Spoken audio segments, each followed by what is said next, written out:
আসসালামু আলাইকুম। আশা করি আপনারা সবাই ভালো আছেন। যাই হোক, আমার ইঞ্জিনিয়ার এগুলো শখের খামারের নতুন একটা ভিডিওতে আপনাদের সবাইকে স্বাগতম।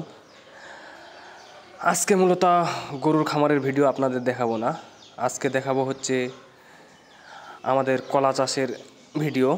তো আমি কয়েকটা ভিডিওতে দেখাইছিলাম যখন আমাদের কলাটা লাগাইছিলাম, তার কয়েক মাস পরেরও কলা চাষাবাদের অনেক কিছু আপনাদের দেখাইছিলাম ভিডিওতে। তো যাই হোক, আমরা এই কলাটা লাগাইছিলাম হচ্ছে মার্চ মাসের শেষের দিকে।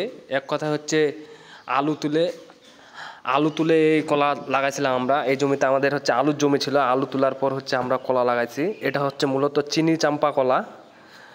এই কলাটা হবে হচ্ছে রমজান মাসের সময়, সামনে যে রমজান মাস আসবে সেই মাসেই হবে এই কলাটা। রমজান মাসে যেহেতু কলার দাম থাকে, সেই উদ্দেশ্য করেই হচ্ছে এই কলাটা আমরা লাগাইছি।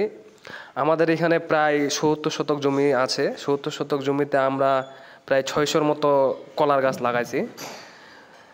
একটা গাছ থেকে আরেকটা গাছের দূরত্ব দিচ্ছি আমরা ৫ ফিট, ডানে বামে পূর্ব পশ্চিমে, চারপাশে ৫ ফিট করে ফাঁকা আছে। প্রায় ৩ মাসের মতো হইল আমাদের এই কলাটা লাগানোর। মাশাআল্লাহ, কলাটা 3 মাসে অনেক গ্রোথ হয়েছে। আর আজকে কলার পইজগুলা কাটে দিলাম। কলার পইজ কাটে দেওয়ার মূল কারণ হচ্ছে যাতে হচ্ছে মাতৃ গাছটা হচ্ছে পরিপূর্ণ খাবার পায়।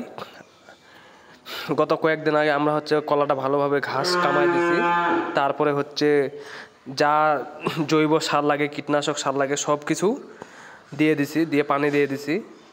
এখন অপেক্ষার পালা যে যাতে কোনো দুর্ঘটনা ছাড়াই হচ্ছে কলার ভালো ফলন পায়। তা ঠিক আছে, ভিডিওটা এখানে শেষ করতেছি। আসসালামু আলাইকুম, আল্লাহ হাফেজ।